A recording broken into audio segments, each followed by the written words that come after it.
अरिहंताणं नमो सिद्धाणं नमो वाणिधीयाणं नमो वज्रायाणं नमो लोये सभ्यतामूढं।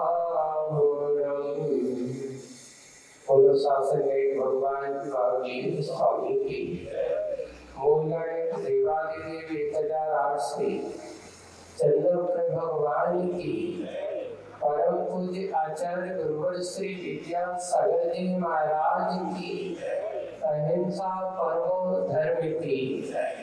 पूज्य मुनिवर श्री अजीत सागर जी महाराज की। समस्त मुनि संघ की। सेठ ने स्वर्ण कलश का अपमान नहीं किया था, पर उसने अपमान मान लिया।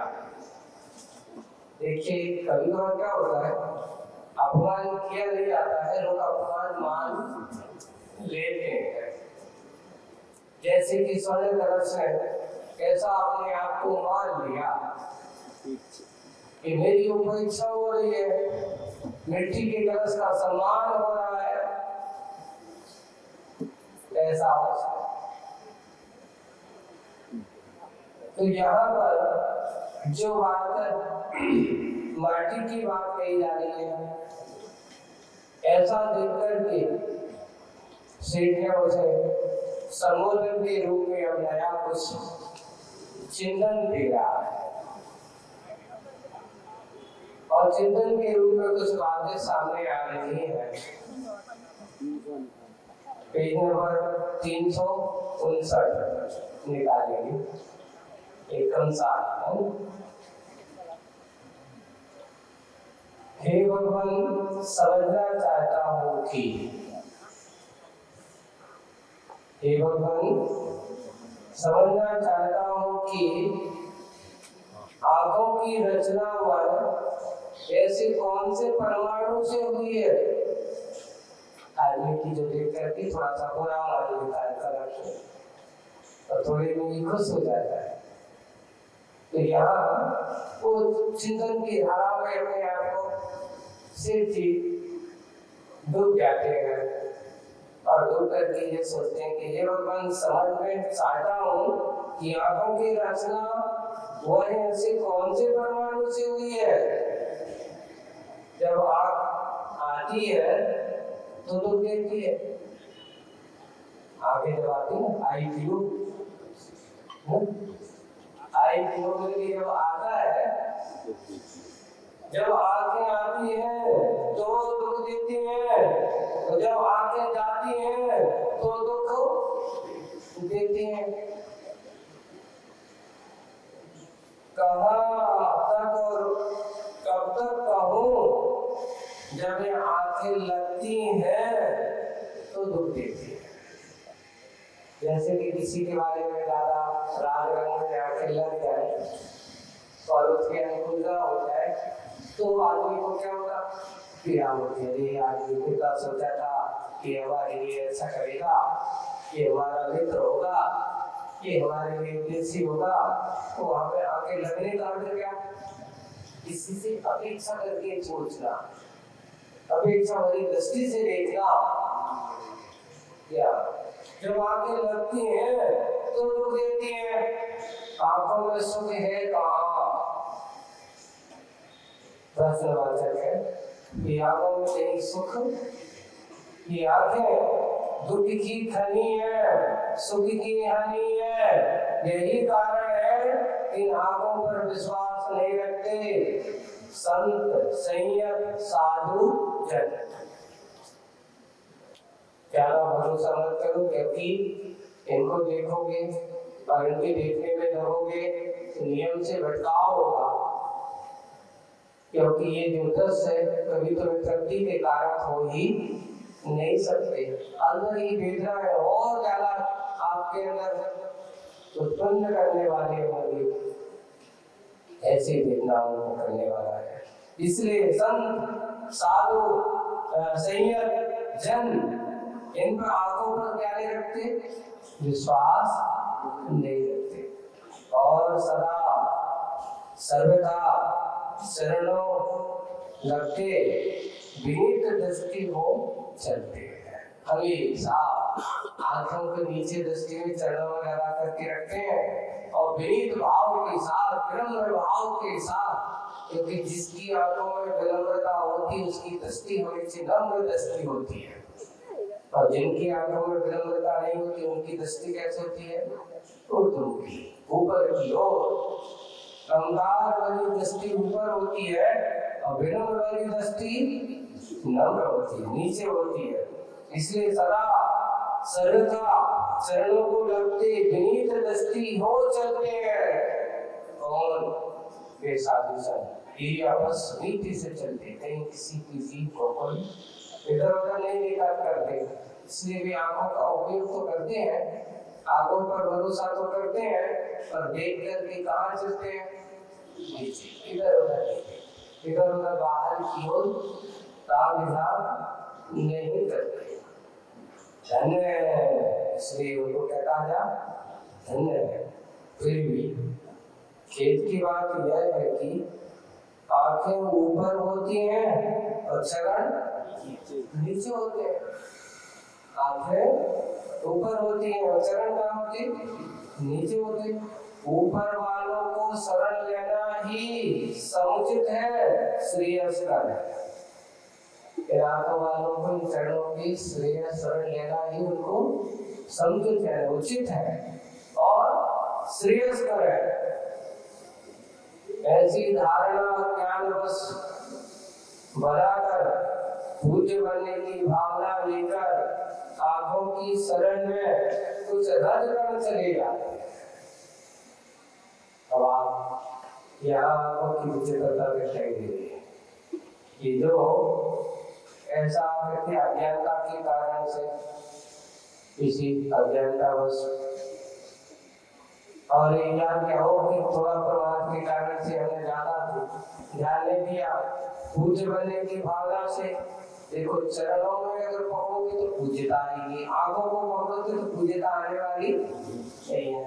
तो वही है कि ऐसे अज्ञानतावश पूज्य बनने की भावना ले आंखों की शरण में कुछ रद्द कर चले गए। ये आप चरणों में नहीं जाते, हम तो आंखों में जाते चले जाते हैं। पूज्य बनना तो दूर रहा, पूज्य बनना तो दूर रहा, उनका स्वतंत्र विचरण करना भी लुट जाता है, क्योंकि आंखें किसी दूसरों को बर्दाश्त अपने अलावा यही रहूंगे अकेले और कोई मेरे साथ दूसरा लक्षण आंखों में कोई आ जाए तो जल्दी पानी मार करके उसको बाहर निकाल करके बाहर फेंक देते। आंखें किसी दूसरों को बर्दाश्त नहीं करती, लुट जाता है। खेद है, आंखों के बंधन से मुक्ति पाना अब असंभव होता है उन्हें निकलना। अब क्या करें? ये चलिए तो गए, निकले कैसे? मुक्ति पाना असंभव होता है उन्हें।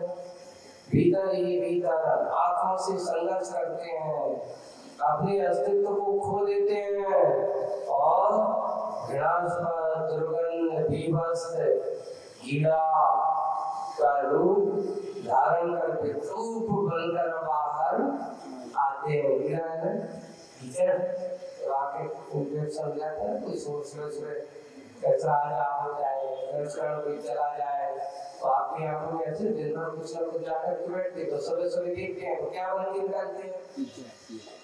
कोई पवित्रता अनुभव करके कैसे विवश दुर्गंध विवश, कोई उसको पसंद नहीं करता।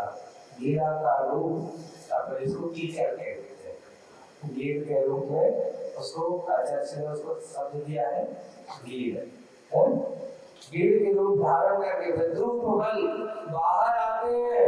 वह रजगण जय धूल, क्या जो भी उसने आंखों की शरण में जिसने ली है, यह सब प्रभाव जो हम पर पड़ा संध्या के धनी श्रवण का है। यहाँ पर आप जिसकी निंदा कर रहे हो ना, बुद्धि की, पार्टी की, तो ये कभी कभार ऊंचे आदमी को एक कहावत है, ऊंची दुकान और पीछे पकवान। तुमने कहा था कि चरणों में पूजता कि आंखों में पूजता, प्रश्न उठाया था। तो भैया चरणों में अगर रहते तो हम कैसे होते, और ये आंखों की शरण ली तो क्या हुआ, वे रचकर आंखों में तो हो गए, कीचड़ का रूप बन गए, जीवा स्वरूप हो गए, क्योंकि उनकी शरण में सुंदरता बनने वाली नहीं थी। यह सब प्रभाव जो हम पर पड़ा है, सेठ कह रहा है, समझा के धनी श्रवण का है। अंत में यूं का सेठ भोजन प्रारंभ करता है, क्योंकि भोजन गाय के स्वर्ण के पात्रों में ना करके किस पात्र में कर रहा है, मिट्टी के पात्र में कर रहा है। तो उसने कहा मेरा साक्षात होकर की मिट्टी का इतना सम्मान मेरे होते हुए ऐसा कैसे कर रहे हो आप। फिर भी सेठ ने कहा नहीं, मैं तो ऐसा ही करूंगा। भोजन प्रारंभ करता है कि पुनः कलश की ओर से व्यंग्यात्मक भाषा का प्रयोग हुआ। कलश की ओर से एक व्यंग्यात्मक भाषा का प्रयोग हुआ। अरे सुनो, कहते जब कोई किसी के अंदर सहन नहीं होता है तो वो आदमी एक सहनशील व्यक्ति को जब किसी को बुरा कर रहा हो तो बुरा लगने वाला आदमी को बुरा लगे तो चुपचाप ही बैठ सकता है, नहीं बैठ सकता। अगर किसी को बुरा लग रहा हो तो उसके अंदर गुबार तैयार होता रहता है, बड़ा निकालने का मौका दिखाई देता है, और वह है सोचता रहता है कैसे कैसे क्या हो रहा है, विचार कर रहा है और मौके की तलाश में रहता है। वही हो रहा है कि व्यंग्यात्मक भाषा और कहीं न कहीं वह अपने कटाक्ष के रूप में उसका प्रयोग कर लेता है। व्यंग्यात्मक भाषा का प्रयोग हुआ। अरे सुनो, कोष के श्रवण बहुत बार मिले, कोष के श्रवण बहुत बार मिले, कोष के श्रवण होते मिले है। कोष मतलब धन पैसा वाले, रखने वाले, श्रवण तो बहुत मिले, लेकिन होश जो जागृत है, अच्छे हैं, ऐसे श्रवण बहुत विरले मिले। होश के श्रवण और कोष के श्रवण, और उस संता से क्या प्रयोजन जिसमें इतनी भी क्षमता नहीं, उस संता से क्या प्रयोजन जिसमें इतनी भी क्षमता नहीं है, जो समय पर भयभीत को अभय दे सके, श्रेय रीति से आश्रय दे सके। ये कैसी विडंबना है, उसने व्यंग किया है। अभी अगर कोई थोड़ी सी भी आ जाए तो फट से टूट जाएगा। तो ये कहना कि किसी को दूसरे को अभय देने वाला नहीं, और मैं ऐसा हूँ कठोर हूँ, मेरे ऊपर कुछ होने वाला नहीं है, ऐसा कहीं क्षमता नहीं है जो समय पर भयभीत को अभय दे सके, श्रेय रीति से आश्रय, अच्छे श्रेष्ठ रूप से रीति से, सही रीति का था श्रेष्ठ रीति से किसी को अच्छे से आश्रय दे सके। ये कैसी विडंबना है। भयभीत हुए बिना श्रवण का वेश धारण कर, अभय का हाथ उठाकर शरणागत को आशीष देने की अपेक्षा, देखो, भयभीत हुए बिना श्रवण का वेश धारण कर, श्रवण का जो वेश धारण कर, अभय का हाथ अच्छे से उठाकर शरणागत को आशीष देने की अपेक्षा अन्याय मार्ग का अनुसरण करने वाले रावण जैसे शत्रु पर रणांगण में कूदकर राम जैसे श्रमशीलों का हाथ उठाना ही कलियुग में सतयुग ला सकता है। देखो कहां से कहां पहुंच गया।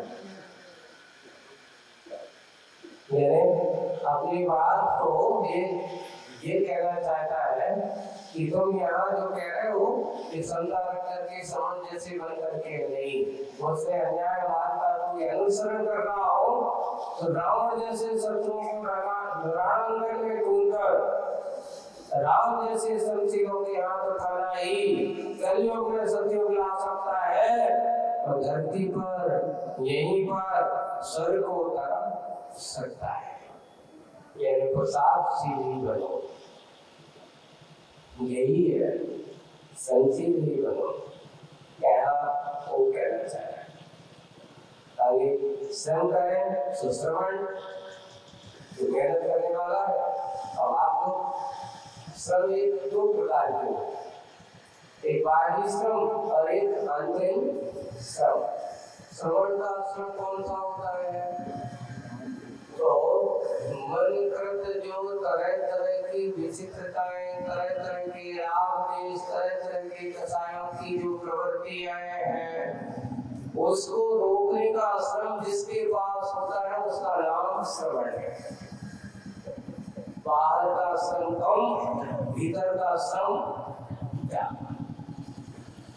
श्रवण का श्रम अंतरंग का हुआ करता है, बहिरंग का नहीं। और संसारी जनों का श्रम कैसा होता है? बाहर का श्रम ज्यादा और भीतर का श्रम कम। इससे बाहरी काम लोगों को अच्छा लगता है, भीतर श्रम अच्छा नहीं लगता है। और श्रम करे सो श्रवण, ऐसा कर्महीन कंगाल लाल लाल गात को पागल से पागल श्रृंगाल भी खाने की बात तो हो गई, सुना भी नहीं जाएगा। एक विशेष बात है, ऐसे कर्महीन जो श्रम बाहर के कर्म न करता हुआ बाहर से लाल लाल गात हो, पागल से पागल श्रृंगाल भी खाने की बात तो हो गई, सुना भी नहीं जाएगा।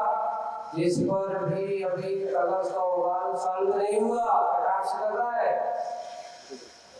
आप दिन की बड़ी बड़ी सब चीजें, बड़ी बड़ी समय की बात कर रहे हो उनके लिए। इस पर भी अभी कलश का उबाल शांत नहीं हुआ, खलबल खिचड़ी का पकड़ा हुआ अभी बल चलता ही रहा। मन में उसके जैसे लोग कहते हैं जब कोई गुस्सा में भरो, किसी को गुस्सा आ रहा हो तो ये सोचता मन की खिचड़ी पकड़ रही है,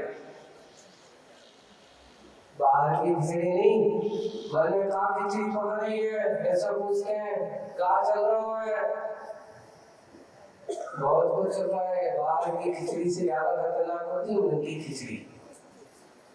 ओ ऐसा ही पकता रहता है और उसके मन में क्या क्या कैसे कैसे विचार चलते हैं, वो बहुत खतरनाक विस्फोट जब बाहर आता है वही यहाँ पर खलबल खिचड़ी का पकड़ा हुआ है, अविकल चलता ही रहा।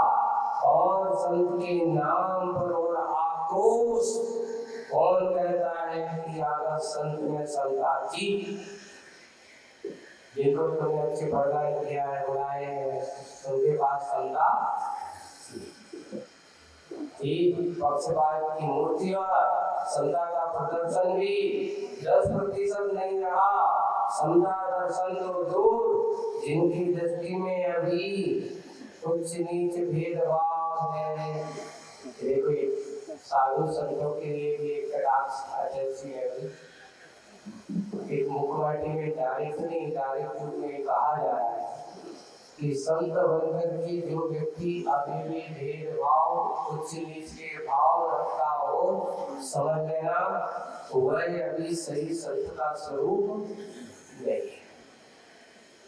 साधु और संत देव कुटुंबकम की रीति वाले हुआ करते, वहाँ किसी के अंदर कोई छोटा बड़ा नीचा ऊंचा के परिणाम नहीं हुआ करते। संत का यही सबसे बड़ा दर्शन माना गया।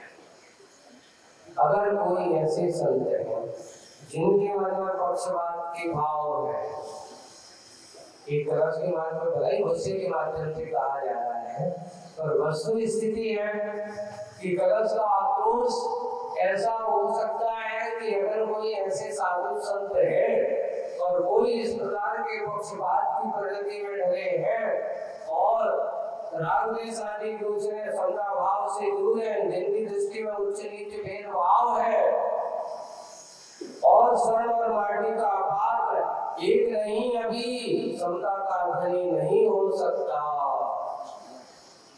कभी भी सोने की चाय है, माटी के प्रति ईर्षा भाव है, वह समता का धनी साधु नहीं हो सकता। देखो, एक के प्रति राग करना कि दूसरे के प्रति दोष अपने आप क्या होता है, सिद्ध करता है। बोले कि आपको नहीं तो ज्यादा चाहत हो, हमारी तरफ तो देखते ही नहीं क्या। कभी बार एक और होता है, आदमी का मुख एक तरफ होता है, दो तरफ होता है, एक ही तरफ होगा ना। आप चलोगे तो एक ही तरफ होगा, एक समय में एक तरफ ही होगा, लेकिन उस समय जब मानो किसी के बारे में वो सोचता है या किसी के बारे में देखता है, तो दूसरा जो देख रहा है वो क्या सोचता है, अरे जब देखो उन्हीं की बात है, उन्हीं को देखते, हमें तो देखते ही नहीं। तो उसके अंदर क्या हो जाती है, ईर्षा। हम केवल ज्ञानी नहीं है, सर्वस्व ज्ञानी है।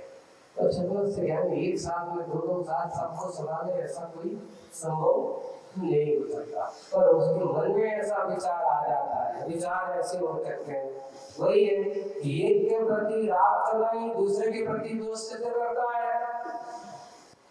लेकिन शायद ही उसकी मन में ऐसी सोच होती है। जो रागी है और द्वेषी भी है, संत हो नहीं सकता वह, क्योंकि एक से द्वेष कर रहा है, एक से राग कर रहा है, तो संत नहीं हो सकता।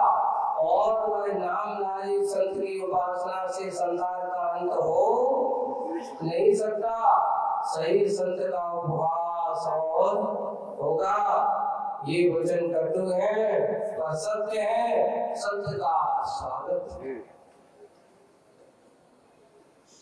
कुछ बातें ऐसी हैं कि अपने मुख से लाकर के देश मुख से भी कही जाती, पर यथार्थता सत्य होता है।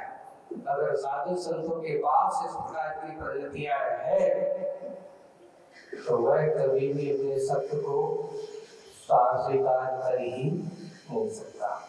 इसलिए सत्य को स्वीकार तो साधन है। पर जेठ का उपवास की दृष्टि से, पर जेठ को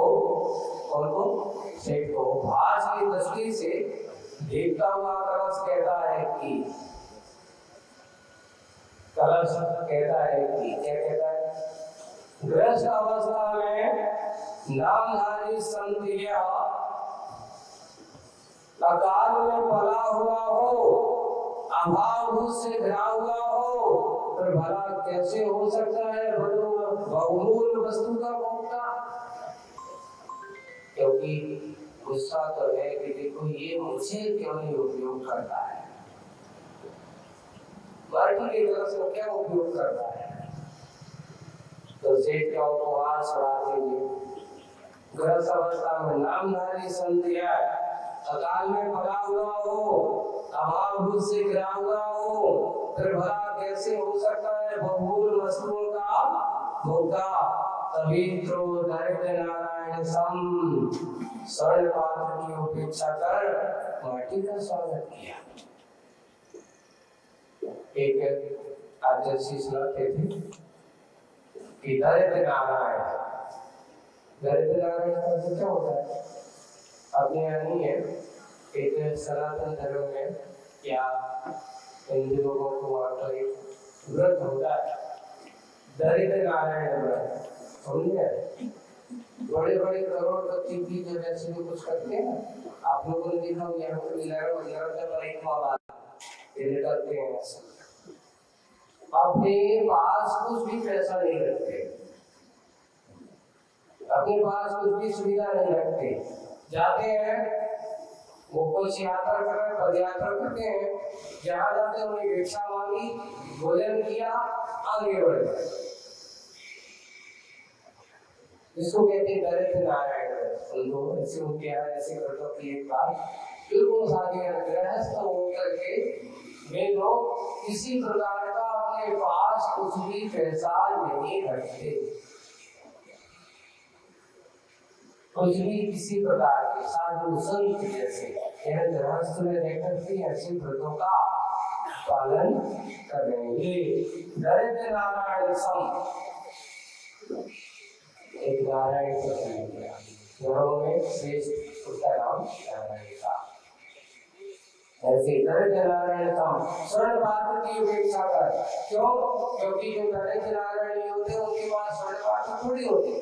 तुम्हें ऐसा नहीं जाएंगे वही कर दो, अपने पास कुछ भी नहीं रखते, एक बर्तन में खाएंगे, एक मिट्टी के बर्तन में खाएंगे, ऐसे जो कुछ कहेंगे अपने पास कुछ भी नहीं रखते। जैसे हमारे यहाँ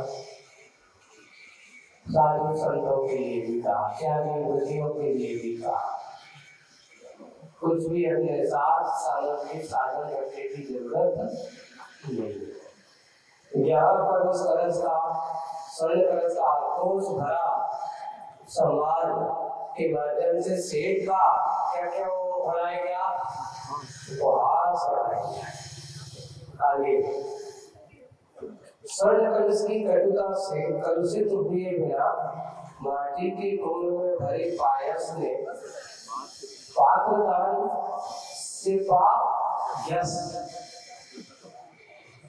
पायस का भी अमृत जैसा जो भरा हुआ था, जल भरा हुआ था, उसमें है ना पायस भरा हुआ था। स्वर्ण कलश की कटुता से कलुषित हुए बिना, कोई किसी प्रकार की कलुषित नहीं, भाव डरा नहीं, बहुत अच्छे से माटी के कुंभ में भरे पायस ने जल ने पात्र दान से क्या पाया, पाप यश, पायस पानी जो भरा हुआ था उसने क्या पाया, यश पाया। उपसम भाव ने कहा कि तुम में पायस ना है, तुम्हारा पायस ना है। देखो उसने क्या कहा, उपसम भाव ने कहा कि पात्र दान का यश पाया, तो उस उपसम भाव ने कहा, इसकी उपसम भाव किसे कहते हैं, उपसम भाव है कि जिनके अंदर किसी प्रकार का कसाय भाव उद्वेग रूप में नहीं है, उसको कहते हैं उपसम। जिनकी कसाय कैसी हो गई है, दब गई है, जिन्होंने अपने कसायों का क्या कर दिया है, उपसम कर दिया है, ऐसा उसका नाम है उपसम भाव। तो ऐसे उपसम भाव ने कहा, अच्छे कसा भाव से नहीं कहा, ऐसे भाव से कहा, समझा ये ऐसा मत सोचो आप ये तो सोचते कि तुम्हारा भगवान हो गया, नहीं तुम्हारा भगवान नहीं, तुम ऐसा सोचो तुम्हें पायस ना, तुम्हारे पास पानी जैसा बनाना, तुम्हारे अंदर पायस ना, पायस ना करते जैसे पाए पैरों से कीचड़ लग जाता है तो कैसे कीचड़ जैसे पायस ना ऐसे पाप भंग से पूरा अपावन पूरे के पूरे तो कसाय भाव से भरे हो, उपेक्षा भाव तुम्हारे मन में भरा पड़ा है, ईसा रूप प्रवृत्ति तुम्हारे अंदर भरी पड़ी है, और गलती मेरी नहीं है, गलती तुम्हारी है, मेरा साथ सोच रहे हो, पर मेरे अंदर ऐसा कुछ नहीं है। पाप भंग से पूरा अपावन, पुण्य से परिचय से वंचित हो तुम, कभी तो पावन की पूजा रुचती नहीं तुम्हें, पावन को पाखंड करते हो तुम। अब से तुझको समझाना कलश हो, जिनकी आंखों में कालापन भी उतरा हो, देख सकता है वह दृश्य को नहीं, ऐसे काला पानी जैसे रोग होता है, एक मोतिया बिंद होता है और एक होता है कालसिया बिंद, कहते हैं काला पानी। तो जिसको हो जाए तो उनको अच्छे से कहने दिखाई नहीं देगा, दो दिखाई देने लगते हैं, कई है तो पूरा हिलता हुआ दिखाई देने लगता है। वही है कि जिनकी आंखों में काला पानी उतरा हो, आंखों में क्या उतरा, काला पानी मिला हो, देख सकता है वो इस दृश्य को, वो सही ढंग से इस दृश्य को देख नहीं सकता। तुम्हारी पापनी आंखों ने मेरी आरोप को पी लिया है। तुम्हारी पापनी आंखों ने पीली आरोप को क्या कर लिया है? पी लिया है। अब तो ये अच्छा दिखाई क्या है? जो भी दिखाएगा सब कैसा दिखेगा? पीला पीले रोग जिसको हो जाता है उसके कुछ हो ये कहता तो सब कुछ पीला दिखता है, तो उसे सभी चीज दिखाई नहीं देता। पीली आरोप को पी लिया है, अन्यथा क्यों बनी है तुम्हारी काया पीली पीली? स्वर्ण कलश को कह रहे हैं, ऐसे समझा रहे हैं। और ये कह दिया पर प्रशंसा तुम्हें सूर्य सी चुभती है।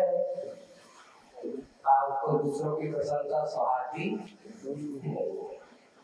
तुम के सागर समाधान से आप बबूला हुए हो, माटी के कुंभ का स्वागत सत्कार हो गया, वही तो बात है कि मेरा अपमान हो गया और छोटी सी माटी का सम्मान हो गया।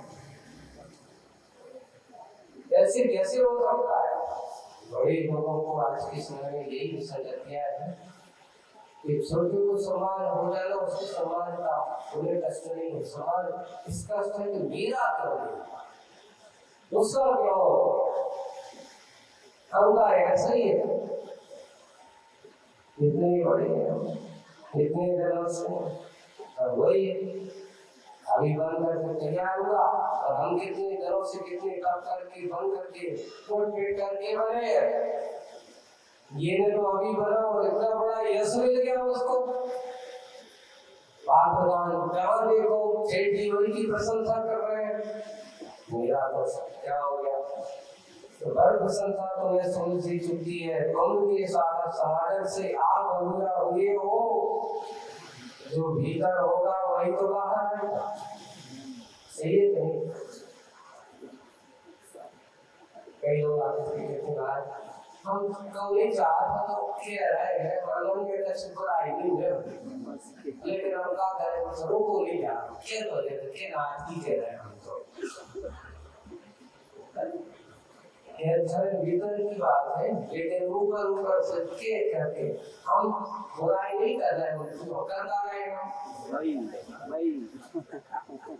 हम बुराई नहीं कर रहे हो, कर बुराई क्या कर रहे? उल्टी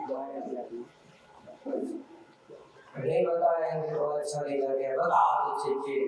कोई गलत गलत तो देखो नहीं यार, एक बार आंखों देखो माँ की नहीं खाई जा, भैया माँ की खाने का बुजुर्ग कर दो, ऐसा ही हो। पर मन में क्या है? जैसा भाव होता है, जैसा भाव के बच्चे हो चुके हैं, तब कोई जितना भी अच्छा दिखाई दे तो उसको अच्छा लगता नहीं है। भीतर जो होगा, जो भीतर होगा वही तो बाहर आएगा।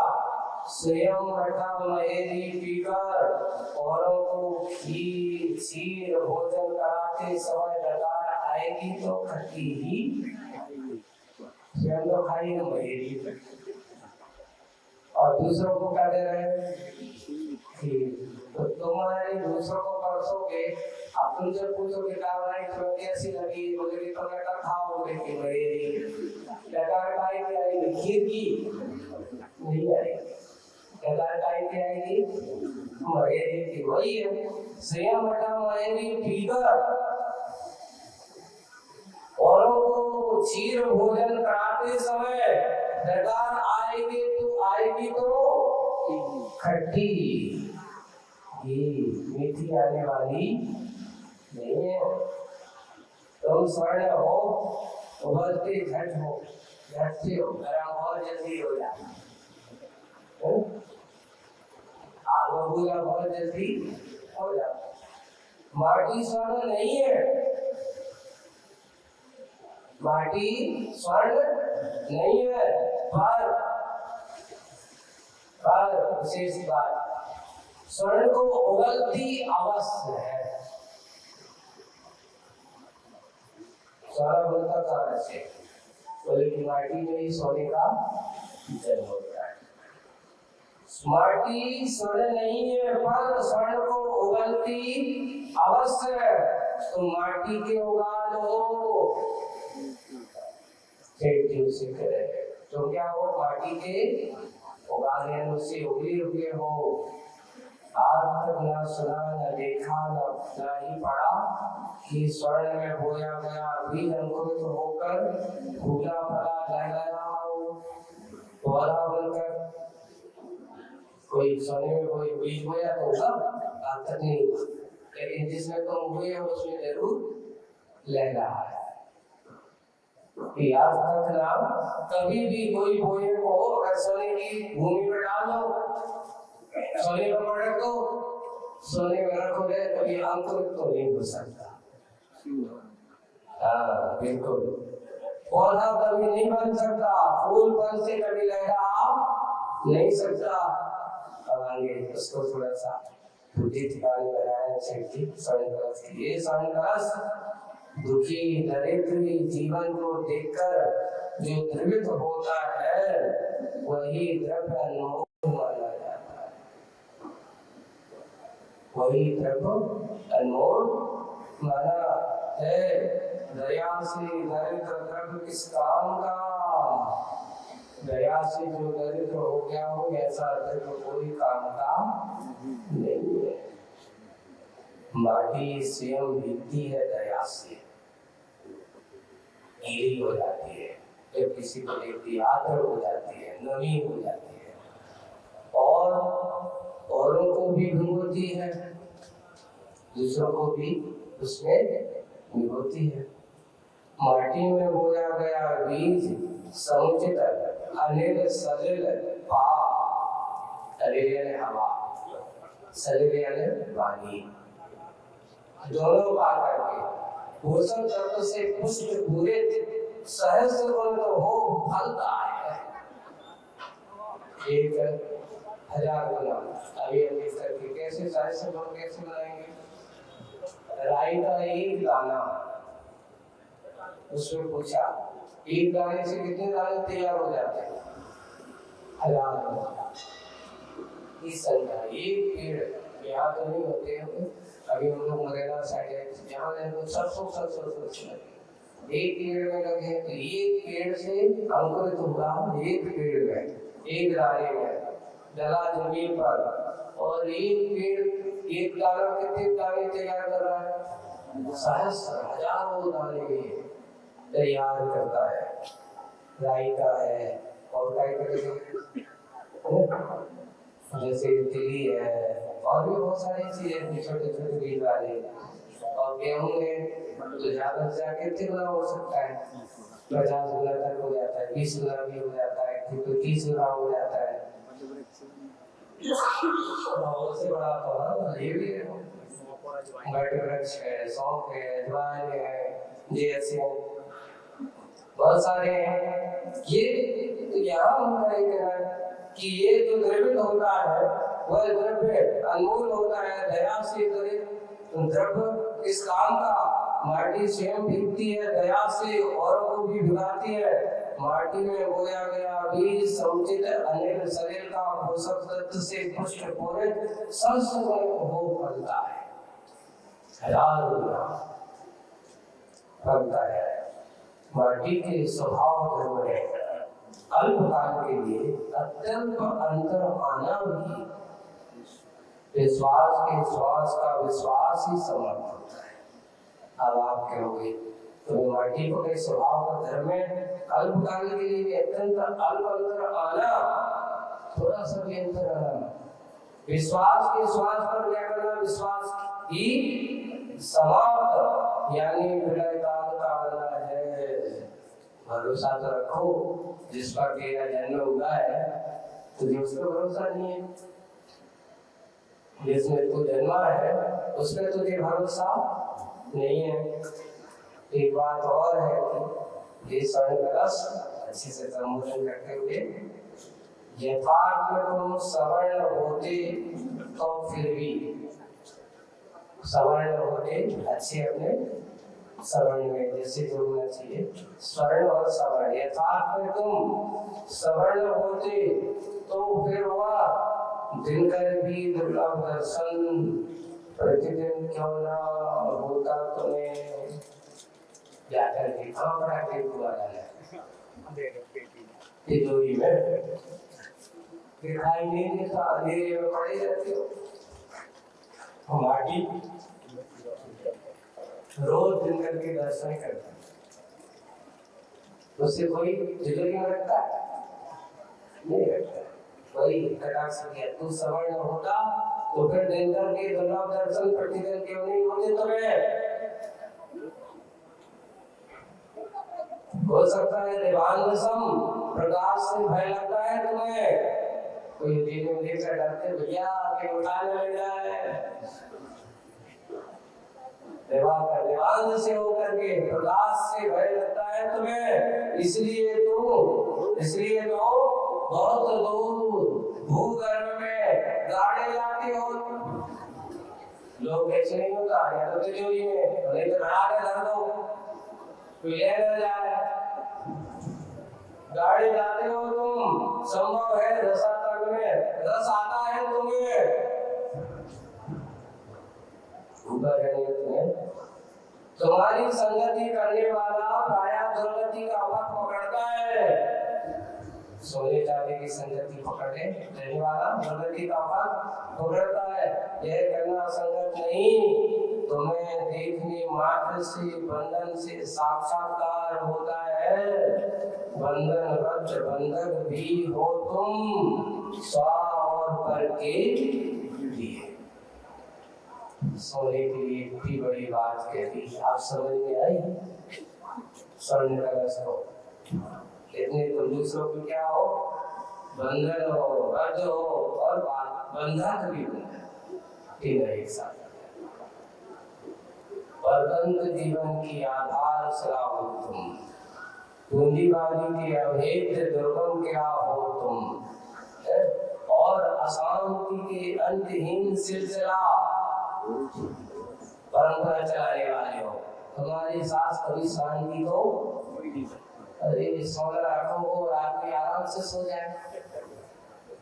अच्छा करके देखो, एक बार बैठे देखो, कहीं तुम बाहर जा रहे हो तो तुम्हारे हाथ में थोड़े सोने की जेवरात थोड़े पड़े हो, तुम कहो भैया सच्ची से आराम से सोइयो। ये भैया बाहर आए सोए सोते हुए तो बार-बार सबसे पहले सोने को देखा, ठीक है कि नहीं है, कोई ले तो नहीं गया, कोई आ तो नहीं गया, दरवाजे अच्छे से बंद है कि नहीं। और मालूम करा से कोई रात में छुआ घूम रहा हो और थोड़े से खटपट हो जाए, जल्दी खड़े हो जाते हैं, हो गए तो पता चलता है कोई नहीं है, छुआ है।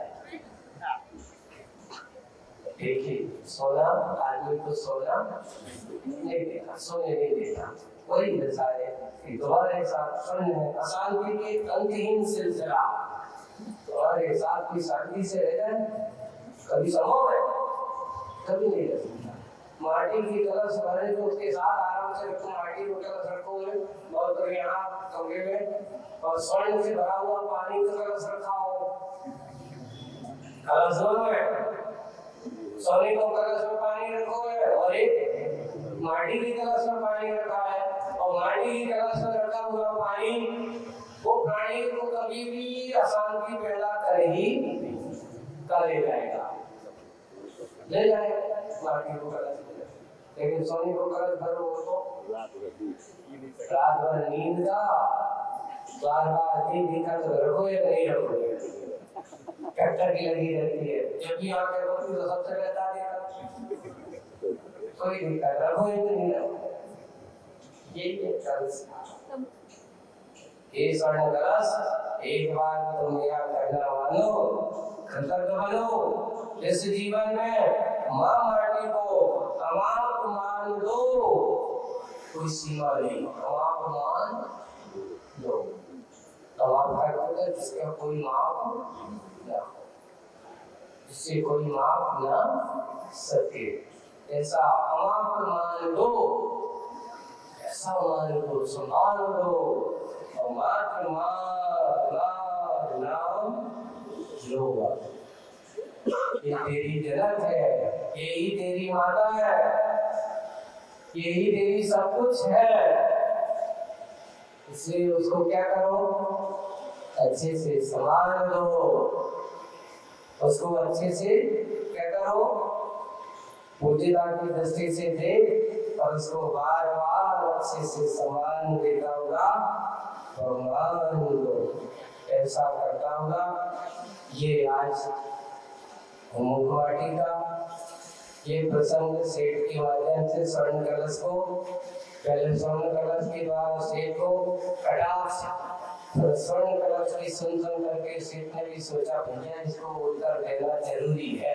कभी कभार क्या होता है कि कभी अज्ञानी को अपने अज्ञानता का भान न हो तो उसका अज्ञान और बढ़ता चला जाता है।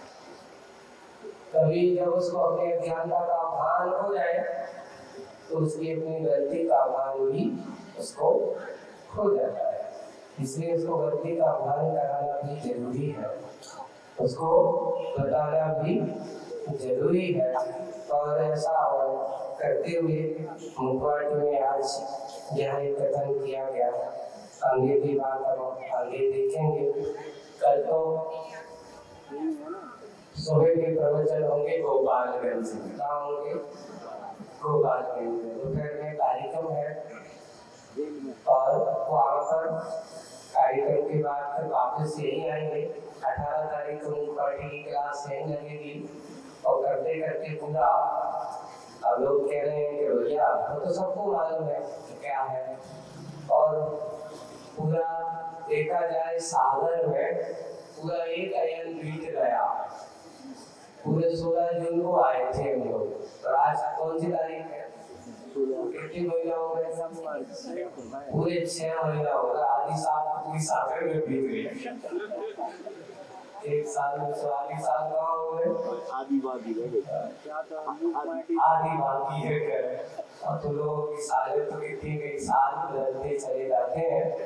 आगे का क्या होगा इसलिए देख के जो भी होगा इतना ही है कि कल का कार्यक्रम वहाँ है, परसों मुखवाटी की क्लास तो नहीं लगेगी और फिर आगे की जो होगा देखा जाएगा आगे का। तो ये परम पूजा आचार्य श्री परम पूजनीय श्री अजित सागर जी महाराज की जय। जावाणी के ज्ञान से सूर्य को गालो, सोवाणी मस्तव्यों सदा देतो दो।